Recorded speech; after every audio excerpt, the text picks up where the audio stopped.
Ya está conseguido. Ya, conseguido. Bueno, lo que decía, ¿no? La idea de intentar acercarme a la persona desde distintas intereses, ¿no? Que puede mostrar, pues, mi hijo no ha llegado todavía, o tengo esto pendiente. A veces se pregunta, pues, por cosas muy livianas o cosas muy prácticas, hasta llegar un poquito a esa esencia, ¿no? A realmente a preguntarle a la persona si está en paz. Y a partir de ahí, cuando la persona encuentra ese momento de paz y ya empieza a tomar conciencia de que es la última etapa de su vida física, empezamos a preguntar, o yo empiezo siempre a preguntar, ¿dónde cree que vamos? ¿Este cuerpo dónde va? ¿Qué pasa? Hay personas que son muy terrenales, ¿no? Y dicen, no, no, yo ya no, pero bueno, entonces siempre aludo a la típica eh, disertación de no somos solo vísceras, piel, órganos, sino que somos más, ¿no? Hay algo más aparte de nosotros, ¿no? Porque somos energía. Y a partir de ahí, aunque la persona no sea creyente o no sea o no tenga ningún tipo de creencia, pero sí tiene claro que somos energía y la energía, pues como tal, no se destruye. Y bueno, y empezamos un poquito esa conversación de realmente dónde crees que estamos, dónde vamos, eh, crees que tus seres queridos pueden estar ahí esperándote. Y a partir de ahí la persona empieza a preguntar, empieza a interesarse y en alguna ocasión pues han tenido, pues se ha presenciado, ¿no? O nos lo han dicho, ¿no? Mira, pues ha tenido una experiencia en el lecho de muerte, ¿no? O en ese momento final donde realmente la persona ve a sus seres queridos que se personan, ¿no? Y está demostrado, ¿no? Que es así, te describen cómo es, o sea, eh, y bueno, y empieza un poquito ya a tirar del hilo en el sentido de que creen que hay algo más, ¿no? Que van a ir a un sitio mucho mejor. Cada persona tiene una manera de interpretar dónde van, ¿no? Pero lo que sí es cierto es que todo es válido. Nada tienes que cuestionar a la persona en ningún sentido.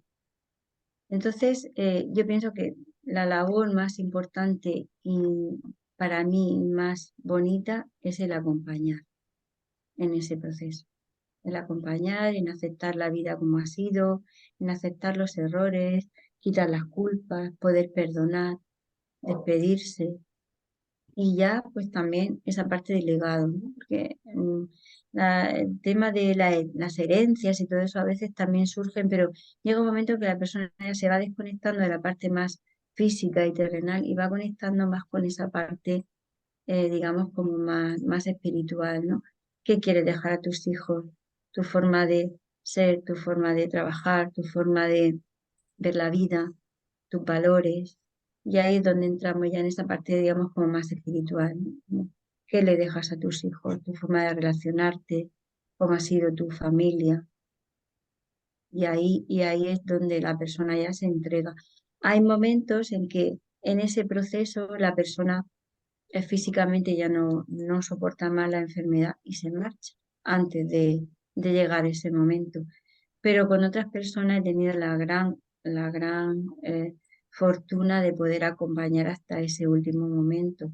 Y es un momento muy bonito, porque yo soy de las personas que piensa que el morir es como nacer, es irte a un sitio desconocido y el niño cuando va a nacer no quiere nacer. Hay muchos niños que no les cuesta mucho nacer porque están ahí tan acomodados, en un sitio tan cómodo, tan felices, en un entorno tan seguro, que nacer es algo que dicen, ¿dónde voy, no? Esa es la sensación. Así lo explicaba Enrique Benito, que supongo que lo conoceréis, ¿no? Es un oncólogo que trabaja con paliativos, ha trabajado 40 años en Baleares y en Cataluña con atención en paliativos y duelo.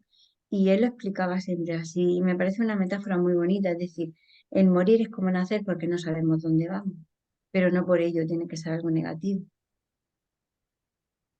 Y luego la parte del acompañamiento en duelo, pues es un acompañamiento, bueno, pues por mi propia experiencia de acompañar en duelo, más los propios duelos que yo he tenido, es el estar y el seguir caminando. O sea, el duelo es algo, el duelo es dolor y si negamos el dolor no podemos hacer el proceso de duelo. El proceso de duelo es necesario para seguir viviendo, porque si no, no, o sea, cuando se produce un duelo hay dos caminos, o morirte en vida, enterrarte en vida, o vivir.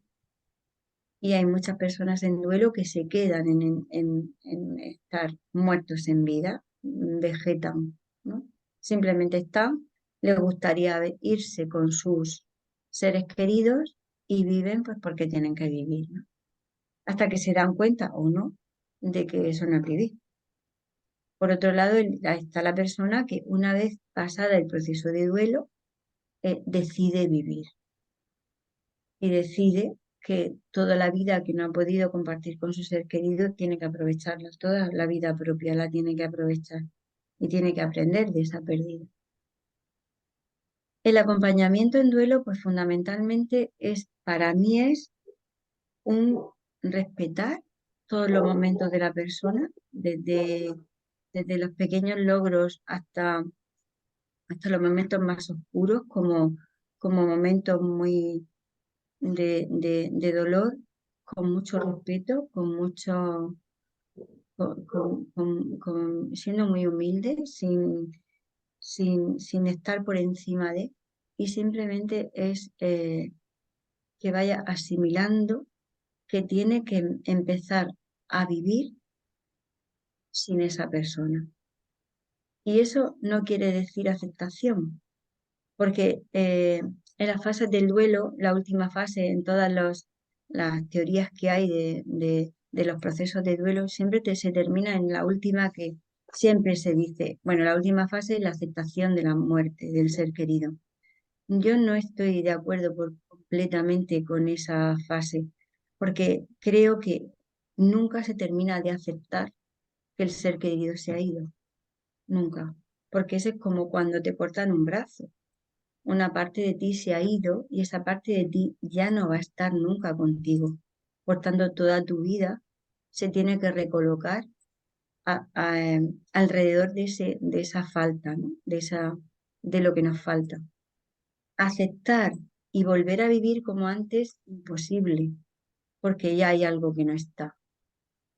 ¿Qué es el final para mí del proceso de duelo? Es la aceptación, no de la pérdida, sino de la nueva vida que te queda vivir sin este ser querido.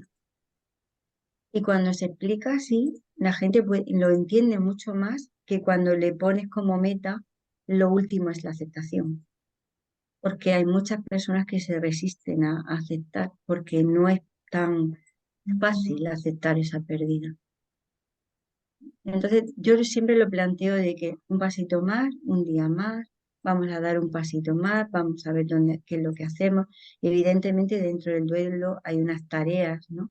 que tenemos que hacer, los rituales de despedida, eh, hay muchas tareas en estos procesos, ¿no? Pero hay que respetar esos momentos y no podemos saltar a una tarea si no se ha hecho la anterior. No podemos estar pensando en que, bueno, tengo que empezar a salir o empieza a salir si yo no he hecho el duelo primero de todas sus cosas. Algo tan sencillo como sus pertenencias, su cajón, su ropa. Todo eso es tan importante porque siguen siendo pérdidas. Ya no solamente pierdo al ser querido, sino también pierdo todo el entorno que rodea a ese ser querido. Ya su ropa ya no la va a usar, sus libros, su música, todo eso lo vas perdiendo. Y claro, evidentemente son pérdidas añadidas a la pérdida mayor. Hay que hacer una despedida de todas sus pertenencias. Hay que dejar que la persona pueda hablar de su ser querido. ¿Cuántas veces nos resulta tan amenazante el oír a una persona que está hablando del ser querido que lo que intentamos es cambiar la conversación? No, venga, ya has hablado mucho de él, ahora vamos venga, y ahora cuéntame que no sé qué, y bueno, y vamos a salir, y vamos, no, es que esa persona lo que quiere es estar ahí en su casa, con sus cosas, estar con su entorno y dejarlo. Y aceleramos esos procesos y por eso los procesos pienso que se enquistan, porque no respetamos ese proceso de, de dejar sumergirse en ese dolor, que es necesario hacer. Tenemos que llorar a nuestros seres queridos, que son los más queridos. O sea, no podemos ignorar ni podemos pensar, bueno, ya es momento de, bueno, ¿y tú quién eres para decirme a mí que ya es momento, ya has llorado demasiado? ¿Cómo, con qué poder? Eso, sobre todo, pues lo hace también la ignorancia, ¿no? ¿Con qué autoridad, con qué poder tú le puedes decir a una persona que ya ha llorado tanto, ya ha llorado mucho? Ya es el momento de cambiar. Ya es el momento de empezar a salir con amigos. ¿Quién marca eso? Solamente la persona doliente lo va a marcar. Y si necesita estar un año en casa encerrada, hay que respetar eso. Y hay que respetar su proceso. Y a veces eso no se respeta, sobre todo la familia, son los primeros que empiezan a presionar, ¿no? Es que tienes otros hijos, es que tienes que hacer no sé qué, es que ya es momento de empezar a trabajar, es ya es momento de... Claro, todo eso son procesos que no... que sí que es cierto que un duelo normal dura, se está establecido que dura entre 1 y 3 años, ¿no? Pero, ¿qué pasa si en vez de 3 años dura 4, dura 5? Esa persona necesita ese tiempo. Y ya, sobre todo, pues eso, siempre hay que enfocar a que tenemos que aprender a vivir de forma distinta y diferente. No sé si me estoy pasando de tiempo, José. No, no, no, muy bien, muy bien. Además, nosotros estaríamos aquí, bueno, todo el tiempo del mundo, ¿sabes? No, Yo la no tengo siguiente, prisa, ¿eh? No tengo prisa. Hasta mañana a las 6 que me levanto no tengo prisa. bueno, no, no lo digas mucho, que, bueno, lo siguiente que te queríamos preguntar es en la parte que puedas explicar o que quieras explicar y que nos puede servir mucho, pues que explicaros un poco la experiencia espiritual tuya con la muerte de tu hijo. La parte después también incluso de señales, de contactos que has tenido con él, etcétera. Bueno, mi hijo falleció de un accidente de montaña cuando iba a cumplir ese mes, le faltaban 16 días para cumplir 16 años. Él falleció con 15 años y bueno, de la noche a la mañana pues nos encontramos pues sin hijo, así, tal cual. O sea, fue salir de excursión con un grupo scout, se fue a Ávila, al Almanzor, a Gredos y vamos, subió, hablaban los medios de comunicación, hablaban de un montañero. Mi hijo no ha ido jamás a una montaña. Nosotros somos del sureste, Cartagena, de Murcia. Aquí no hay montañas, hay montes, no hay montaña, ¿no? La experiencia que él tenía de montañismo era nula, ¿no? Y bueno, y lo subieron arriba, al pico más grande. Se equivocaron de sendero y echaron por una zona donde no podía, era imposible pasar. Él iba el primero y él se despeñó, ¿no? Se cayó hacia atrás, cayó al vacío, a 25 metros al vacío y murió en el acto. Nosotros nos enteramos de la muerte de mi hijo, pues él falleció a las 6 de la tarde y nos enteramos a las 4 de la mañana de la muerte de mi hijo. Cuando yo les planteo a los grupos Scout por qué no se me comunica a lo largo de toda esa tarde, toda esa noche, hasta la madrugada del día siguiente, no sabían cómo decírmelo. Esa es la explicación. Yo lo entiendo, pues, puesto que fue algo tan terrible pero claro, yo decía, es que nosotros que somos sus padres tendríamos que haberlo sabido antes que la mitad de Cartagena, ¿no? Que es la localidad donde yo vivo. O sea, se enteraron la gente mucho antes que nosotros, ¿no? Porque no sabían cómo. El caso es bueno, para nosotros fue un mazazo terrible para toda la familia. En ese momento yo tengo otra hija con 9 años. Para mi hija fue tremendo. El duelo de mi hija ha sido muy duro, muy duro. Y bueno, una vez que yo pasé un año, casi un año, que yo era, una amiga me decía, eres un palo con un vestido, me decía. O sea, un palo por la sensación de que era algo que ni sentía, ni comía, ni dormía, ni nada Yo no quise tomar ningún tipo de medicación y bueno, y viví el duelo de forma muy intensa, muy intensa. Pero fui dándome cuenta, me gustaría compartir con vosotros una experiencia que tuve al mes, al mes de fallecer mi hija. Esto fue en verano, en julio, el 25 de julio, y al mes, como a mitad de agosto, así. Recuerdo que estábamos en una casa, en la casa de la playa de mis padres y había, no sé cómo, aparecieron un par de moscas por allí, por encima de la cama. Y yo me desperté y empecé a cazar moscas.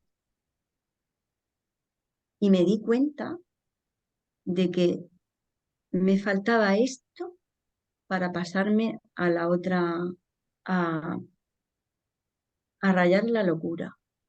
O sea, tal cual como que, como ese dicho de estás como para cazar moscas, ahí experimenté realmente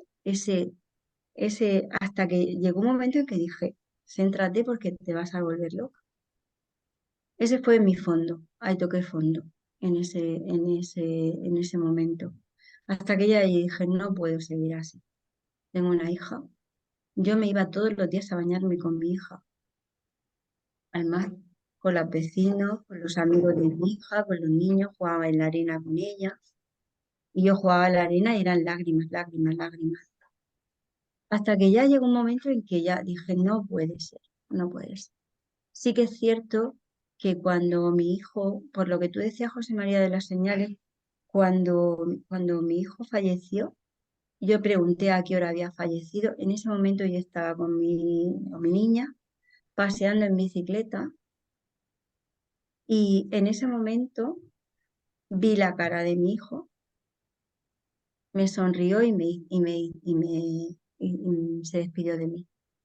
Me hizo así con la mano. Y yo dije, uy, parece que he visto a José. Y ese fue la despedida que él hizo de mí. He tenido muchas señales. Durante ese año, durante ese curso, en septiembre yo tenía concertado unas charlas en otra zona de Cartagena que tenía que atravesar una zona de montaña, de unos puertos pequeñitos, ir a otra zona de playa para dar unas charlas a una asociación. Y durante todo el tiempo, esos 10 días que estuve yendo porque mi hijo siempre decía, mamá, ten cuidado con el coche, siempre, ten cuidado con el coche. Ese año yo me compré un coche y él tenía muchísima ilusión. Y decía, en el coche me tienes que ayudar, enseñar a conducirlo, que yo me voy a ir en el coche, que yo, bueno, los dramas de los jóvenes, ¿no? Y durante esos 10 días, cada vez que yo me subía al coche, el asiento del copiloto se bajaba. Era como si presionara el asiento y se bajaba. No decir, no sé ni cómo, no sé explicaros qué pasaba ahí, pero yo sentía la presencia de él durante todas las veces que yo fui y volvía. En el momento que paraba el coche y ya llegaba a casa o llegaba allí a la otra playa, el asiento subía, como si alguien se sentara en ese asiento. Y luego, pues cuando tuve la experiencia del TIC, ¿no? Del que hice con Nacho, ¿no? Con Nacho Blasco, la experiencia de la transcomunicación instrumental, donde yo pregunté, bueno, la transcomunicación instrumental es a través de las ondas sonoras, donde hay una, una voz a través de la energía, pues se oye una voz, ¿no? Y se puede llegar a entender las voces que se reflejan, ¿no? Yo no soy técnica en esta materia, José lo puede explicar un poquito mejor, pero lo que sí está, es claro que cuando yo pregunto ciertas cosas que nadie podía saberlas, eh, mi hijo era violinista, él tocaba el violín y entonces yo le pregunto cosas sobre sus amigos, su mejor amigo, le pregunto el instrumento que tocaba para ver si realmente nadie lo sabía.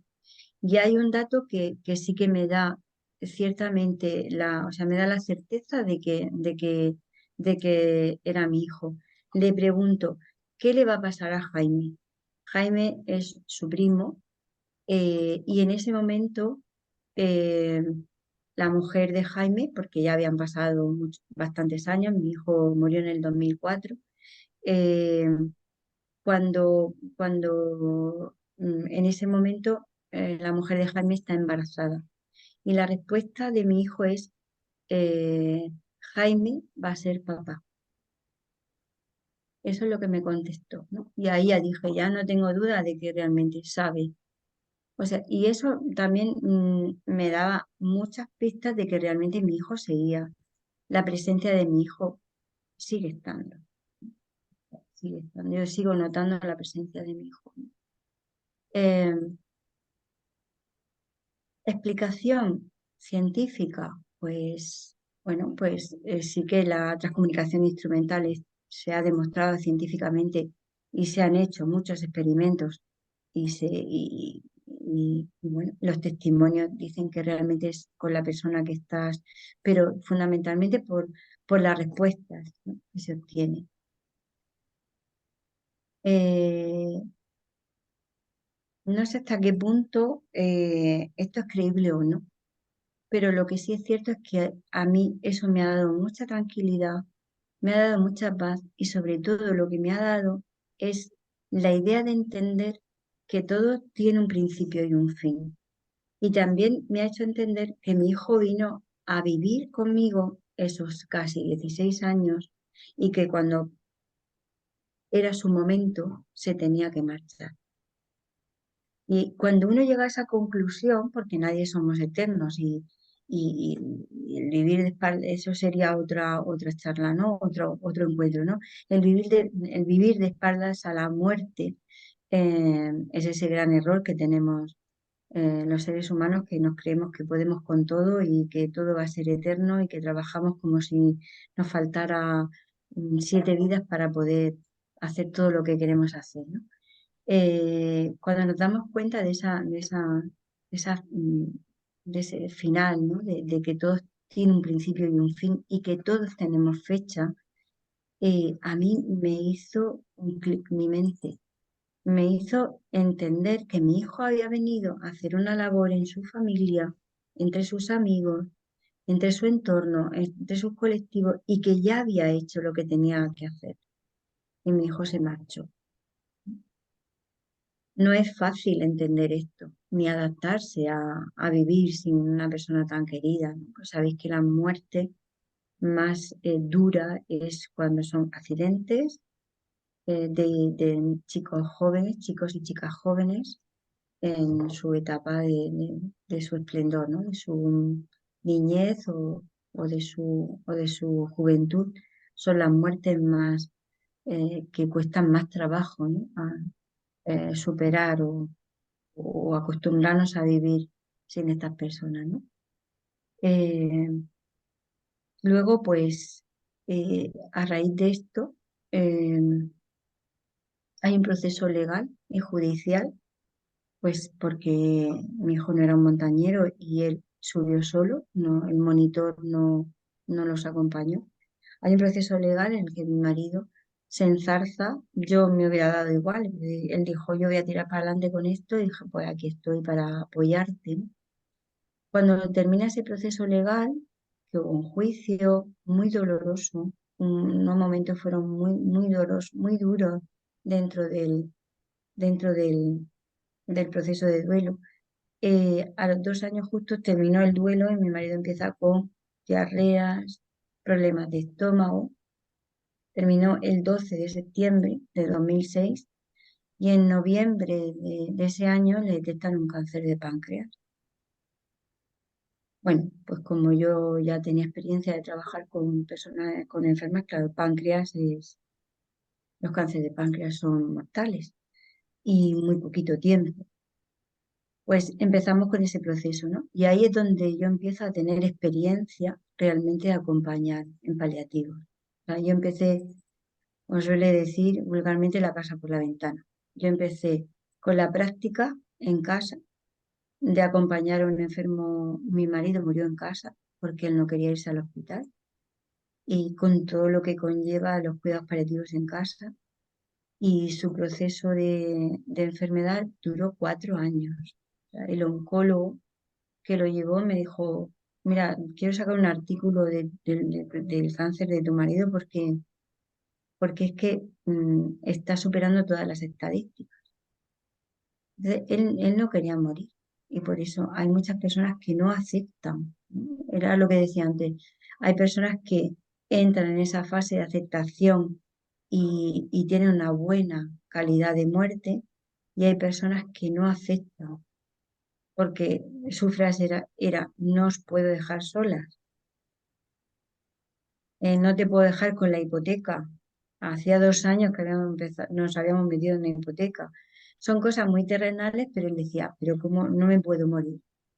Y ese ansia de no, o sea, fijar hasta qué punto el ansia de no querer dejarnos le hizo luchar hasta llegar a un extremo donde ya su cuerpo ya no, dijo, ya no puedo más. Él falleció pesando 35 kilos. Imaginaos, ¿no? Con 35 kilos la calidad de vida que tenía, ¿no? Y bueno, y al final ya dijo, bueno, yo le dije, ya, déjalo ya, déjalo ya. Fue muy doloroso, evidentemente, ¿no? Y bueno, y el proceso también de despedida de su madre, de sus hermanos y sobre todo también de mi hija. Mi hija era levantarse y acostarse con su padre y pasarse las horas muertas con su padre ahí de la mano, a contarse cosas, a ver la tele, dormía. Yo mientras me iba a trabajar y ya en los últimos meses ya pues estaba ahí en casa. Pero, pero bueno, eso me dio valentía para enfrentarme a lo que ya me esperaba y también la determinación de que creía bueno, siempre he tenido claro que mi trabajo y mi, el sentido de mi vida es ayudar y apoyar a la gente que sufre, pero ahí ya me determinó el, el, el que mi mayor esfuerzo en la vida es acompañar a la persona que está pues eso, con una vulnerabilidad física, mental, espiritual o psicológica. También he tenido la gran suerte de trabajar como psicóloga ahora mismo yo trabajo con personas vulnerables en el ayuntamiento y tengo la gran suerte de acompañar a personas que están sufriendo con enfermedad o no, pero están sufriendo situaciones de vulnerabilidad. Y bueno, y también pues en la asociación, como comentaba antes José María, en Cambi, ¿no? En Cambi Cartagena, que estamos también acompañando pues a procesos de, de cáncer fundamentalmente y otras patologías, y luego también en talleres de duelo, ¿no? Que suelo compartir con otras personas online, en grupo, presenciales, me llaman para ir al hospital, o sea que un poquito hacer un poco de todo. Eso es un poquito, ¿no? Yo creo que lo he mezclado todo, la experiencia de mi hijo, la experiencia de mi marido. Bueno, ya eso aportar, ya pues, la guinda es, eh, cuando muere mi hijo, mi madre cae enferma de Alzheimer una vez al principio me dijo, yo no puedo soportar esto y lo tengo que olvidar. Eso no se me ha olvidado nunca, porque bueno, los procesos de Alzheimer empiezan ya olvidándose las cosas, ¿no? Mi madre no soportó la pérdida de mi hijo y yo creo que eso fue el detonante de comenzar con su enfermedad de Alzheimer. Y a los 2 años comienza mi padre también con la enfermedad. Y entonces durante 10 años me dedico a cuidar a mis padres, los dos a la vez, enfermos de Alzheimer, los dos con fases diferentes. Cuando uno estaba en la fase de alteración, el otro estaba en la fase de negación. Cuando uno estaba en la fase de depresión, el otro estaba en la fase de huirse, escaparse y no saber dónde estaba. Todos esos procesos de pérdida, porque yo veía que cada vez eran más personas, cada vez más desconocidas, ¿no? Yo para ellas. Y ese proceso de pérdida y proceso de duelo ya en vida, pues durante 10 años se van elaborando hasta que finalmente, bueno, mi madre fallece en el 2017 y mi padre pues fallece en el 2021. Y bueno, pues es un poco la historia, mi historia de pérdida, ¿no? De más importantes, ¿no? Hay otras anteriores, pero las más importantes son esas, ¿no? Eso también me hace, por ejemplo, cuando estoy con mis padres, me vuelco mucho con todo el tema de Alzheimer, ¿no? Que es tan doloroso también para los familiares, ¿no? Porque al final es la despedida de un ser querido estando en vida, porque realmente ni los conocen, ni saben quién son. Para entender eso es muy difícil también. Y bueno, pues eso sería un poquito mi experiencia, ¿no? Dentro de los procesos de duelo, despedida y muerte, ¿no? Te planificaste, ¿no, Toñi? Una serie de circunstancias, ¿no?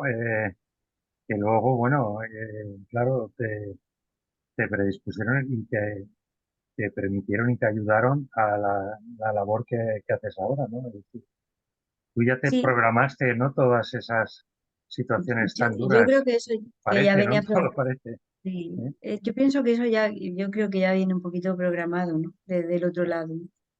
Yo creo que sí. Fijaos que yo empiezo a trabajar en paliativos.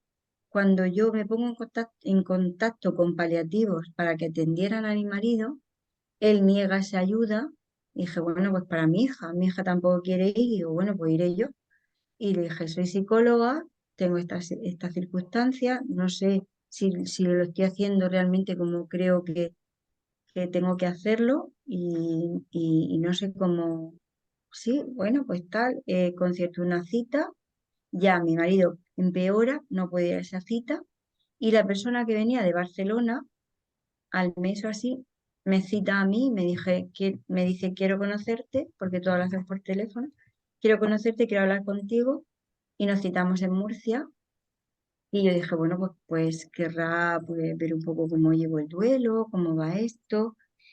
Le cuento un poquito cómo ha sido la despedida, qué es lo que hago. Y para mi sorpresa me dice, bueno, ¿y tú todo esto que has hecho, lo has hecho tú solita? ¿Dónde has aprendido esto? ¿Cómo lo has? Digo, "Pues yo he hecho lo que a mí me iba saliendo de mi alma y de mi corazón, porque yo iba cada día, era una pérdida más, ¿no? Ahora ya no puede andar, ahora ya no puede ir al aseo solo, ahora no. Y todo iba surgiendo, cuando ya te ibas adaptando a una situación, surgía otra peor y otra peor. Y le expliqué un poco el proceso y me dijo, bueno, pues mira, yo vengo a decirte que quiero contratarte para que trabajes en paliativos con nosotros. Esa fue mi sorpresa, cosa que yo pues no me lo pienso. Me voy de la empresa donde estaba y me voy a trabajar con paliativos. Y yo ya anteriormente ya estaba colaborando con la Asociación de Cáncer, o sea que todo se ha ido un poco como poniendo en mi camino para llegar ahora mismo donde estoy. Y yo pues sigo, ¿no? Sigo pues interesada en estos temas porque son temas que son muy desconocidos, siguen siendo un tabú, la muerte sigue siendo un tabú, creo. Y, y sigue siendo la gran desconocida, ¿no? Y el que no querer estar en contacto con la muerte y con el que sufre, ¿no? Yo creo que somos la cultura que menos admite, ¿no? la muerte. Yo ahora mismo me estoy también formando como acompañante, sigo formándome, ¿no? En la Fundación Meta, no sé si conocéis la Fundación Meta, Meta Hospice, que nace en los hospices ingleses, los hospitales que están, se preparan para que la persona vaya allí a morir. Y bueno, esta corriente viene de Cecil Sander, que es una enfermera que funda estos hospices, ¿no? Estos son como hospicios donde la gente va a morir y con esa filosofía, pues se funda es una fundación a nivel nacional que trabaja en ese acompañamiento. Entonces yo, dice, no, no, tú ya tienes la formación, digo, pero es que yo quiero seguir formándome. Después trabaja mucho desde la parte antropológica de la muerte, cómo vivimos de espalda de la muerte, como que la muerte es pues eso, lo más, lo peor que te puede pasar, ¿no? Incluso hasta el cine te plantea la muerte como lo peor, ¿no? Sí que es cierto que cuando pasas por una situación de duelo, dices, ¿cómo no va a ser lo peor, ¿no? Evidentemente que sí, cuando te pasa a ti, pero no nos damos cuenta de que nacemos y morimos, y todos los días morimos un poco. Eso también a mí me ha dado otra visión diferente de la vida, y es, si estoy aquí, no puedo estar mirando hacia atrás. No puedo estar mirando a aquello que me pasó o pobrecita de mí. Tengo que ser capaz de ser valiente y con lo que tengo, enfrentarme a la vida con alegría, con ilusión, con ganas y con ese querer hacer lo mínimo, ¿no? Como mi granito de arena a la persona que amablemente le coges la mano, le coges el hombro o que le das un beso aunque no, o pedirle permiso, ¿te puedo dar un beso? A lo mejor esa persona desde que entró al hospital, no le ha dado un beso a nadie. Yo me conformo con ese acompañamiento, porque creo que el sentido del estar al lado del que sufre es lo más importante. Y ese aprendizaje, y luego todo lo que aprende de esa persona. O sea, dice, bueno, no es que usted no sé qué, no, yo, a mí es que me sobra, no me dice, el currículum, es que me da igual el currículum, o sea, yo no soy de decirte, no sé qué, soy psiconeuróloga, ¿de qué me sirve eso? No me ha servido de nada ser psiconeuróloga, neuropsicóloga. Me ha servido a nivel profesional, pero a nivel de estar al lado de una cama, eh, la teoría no vale. Y eso para mí es lo más importante, los valores, ¿no? Los valores, el poder acompañar, el poder estar al lado de, y luego hacerlo con alegría, con ilusión, con ganas, y con paz. Porque esto no se puede hacer de otra forma, nada más que con paz. Y la paz está dentro de, no está fuera. Y dentro de es que cuando tú estás en paz, no necesitas, como yo siempre se lo digo a mi hija, digo, si esta noche me muero, yo lo tengo todo ya, está todo en paz, está todo en su sitio. No, no tengo nada pendiente, con nadie ni con nada. Y eso es lo más importante para mí. Mm. Y esa paz luego se transmite, porque realmente tú la transmites pues, en el ambiente de trabajo, la transmites con tus compañeros, la transmites con tus amigos, la transmites con... Y claro, evidentemente al final pues, termina otra vez en ese principio. ¿Y de dónde sale esa paz? Con esos encuentros que yo hacía cuando tenía 12 13 años, 14 años con mi grupo de amigos, nos íbamos a la parroquia. Venga, pues vamos a orar, vamos a meditar. Y bueno, pues entre risas, entre ir descubriendo un poquito